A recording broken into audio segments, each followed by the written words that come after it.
আসসালামু আলাইকুম ভিউয়ার্স, ফারজানা কুকিংয়ে আপনাদেরকে স্বাগতম। আমি আজকে বানাবো গুলগুলা। তো চলুন দেখে নিই তৈরি প্রণালী। আমি এখানে নিয়ে নিলাম কুসুম গরম পানি। কুসুম গরম পানিতে আমি দিয়ে দিব পরিমাণ মতো চিনি আর দিয়ে দিব আধা চামচ ইস্ট। এখন আমি সবগুলো ভালো করে মিশিয়ে নিচ্ছি।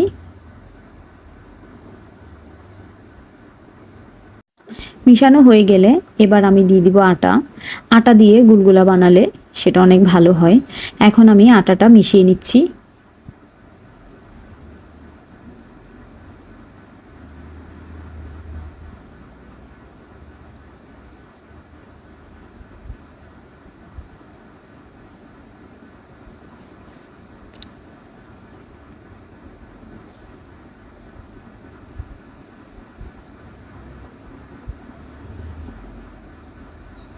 দিয়ে দিলাম সামান্য বেকিং সোডা।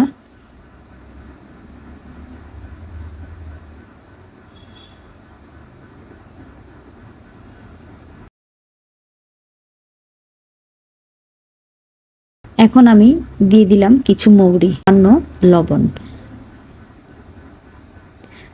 কিছুক্ষণ আমি এটাকে রেস্টে রেখে দিলাম।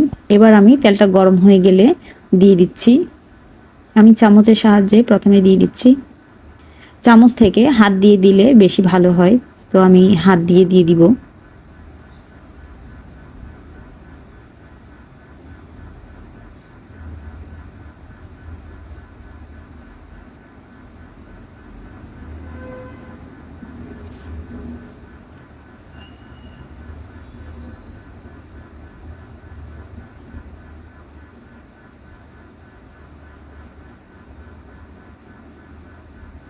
তো এপাশ ওপাশ করে উল্টে দিলাম। চুলার আঁচটা কমিয়ে দিয়ে নিতে হবে।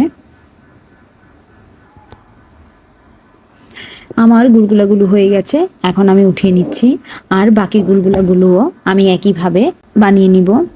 তো আমার এই গুলগুলার রেসিপিটি আপনাদের যদি ভালো লাগে আমার চ্যানেলটি সাবস্ক্রাইব করে আমার পাশেই থাকবেন। এভাবে ট্রাই করে দেখবেন, আশা করি ভালো লাগবে। সবাই ভালো থাকবেন, সুস্থ থাকবেন। আল্লাহ হাফেজ।